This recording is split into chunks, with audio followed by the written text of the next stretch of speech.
கர்த்தருக்குள் பிரியமானவர்களே, September 4 எலஞ்சி white அம்மையார் அவர்களுடைய மாரநாதா புத்தகம், பக்கம் 493. இன்றைய தியானத்திற்காக தெரிந்து கொள்ளப்பட்ட தலைப்பானது தெய்வீக உதவி குறித்த வாக்குத்தத்தம். வசனம் மத்தேயு 10வது அதிகாரம் 19வது வசனம். அவர்கள் உங்களை ஒப்பு கொடுக்கும் போது எப்படி பேசுவோம் என்றும் என்னத்தை பேசுவோம் என்றும் கவலைப்படாதிருங்கள்.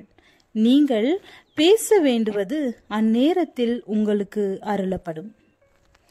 தங்கள் விசுவாசத்தை குறித்து விசாரிக்கப்படும் போது எதை பேச வேண்டும் என்று கிறிஸ்துவின் ஊழியக்காரர் ஆயத்தமாக்கப்பட்ட பிரசங்கத்தோடு அங்கு நிற்க தேவையில்லை. மாறாக அவர்களுடைய ஆயத்தம் ஒவ்வொரு நாளும் நடைபெற வேண்டும்.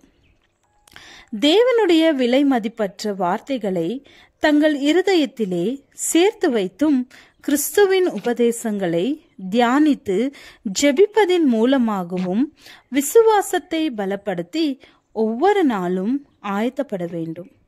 அப்படி செய்வார்களானால் விசாரணைக்காக அழைத்து வரப்படும் பொழுது அந்த சாட்சியை கேட்க வருகின்ற உள்ளங்களை தொடக்கூடிய சத்தியங்களை பரிசுத்த ஆவியானவர் அவர்களுடைய நினைவிற்கு கொண்டு வருவார்.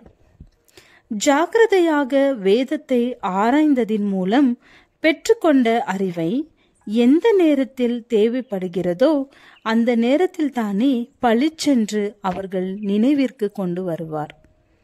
நீங்கள் இப்போது சோதனையின் காலத்திற்கு ஆயத்தப்பட வேண்டும்.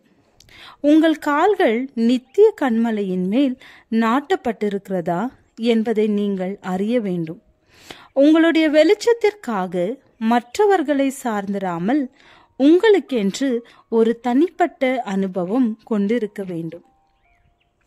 சோதனைக்குள் கொண்டு வரப்படுகிற பொழுது நீங்கள் தனித்து விடப்பட மாட்டீர்கள் என்பது எப்படி உங்களுக்கு தெரியும்? பூலோக நண்பன் எவரும் உங்களுக்கு அருகில் இல்லாமல் இருக்கலாம். கிறிஸ்து உங்களுக்கு ஆதரவாக இருக்கிறார் என்பதை உங்களால் நன்றாக உணர்ந்து கொள்ள முடியுமா? இதோ உலகத்தின் முடிவு பரியந்தம் சகல நாட்களிலும் நான் உங்களுடனே கூட இருக்கிறேன் என்ற கிறிஸ்துவின் வாக்குத்தத்தத்தை உங்களால் நினைவிற்கு கொண்டு வர முடியுமா? உங்களை அழித்தே விட வேண்டும் என்ற குறிக்கோளோடு கண்ணிற்கு மறைவாகவிருக்கும் அநேகர் உங்களை சுற்றிலும் இருப்பார்கள். தேவனுக்கும் அவருடைய சத்தியத்திற்கும் உறுதியாக நிற்காமல் தடுமாற்றம் அடையத்தக்கதாக சாத்தானும் அவனுடைய தூதர்களும் அனைத்து வழிகளிலும் முயற்சி செய்வார்கள். என்றாலும் உங்கள் கவனம் முழுவதும் தேவனுக்கு மகிமையை கொண்டு வருவதில் நிலைத்திருக்குமானால் எப்படி சத்தியத்திற்காக சாட்சி சொல்ல போகிறோம் என்று கவலைப்பட தேவையில்லை. வாலிப சகோதரர்களே, சகோதரிகளே, நெருக்கடியான காலகட்டம் வருகிற போது உங்களுடைய வல்லமையின் உறைவிடமாகிய கிறிஸ்துவை விட்டு பிரிந்து விடாதபடிக்கு அவருக்குள் முழுமையாக வளர்ந்து கொண்டிருக்கிறீர்களா? அந்த சோதனையின் காலத்தில் நாம் நிற்க வேண்டுமானால் இந்த சமாதான காலத்திலே தேவனுக்கு அடுத்த காரியங்களிலே ஒரு ஜீவனுள்ள அனுபவத்தை நாம் பெற்றுக்கொண்டே இருக்க வேண்டும். தேவ ஆவியானவர் ஆழமாக அசைவாடுகிறதை புரிந்து கொள்ள நாம் இப்பொழுது கற்றுக்கொள்ள வேண்டும்.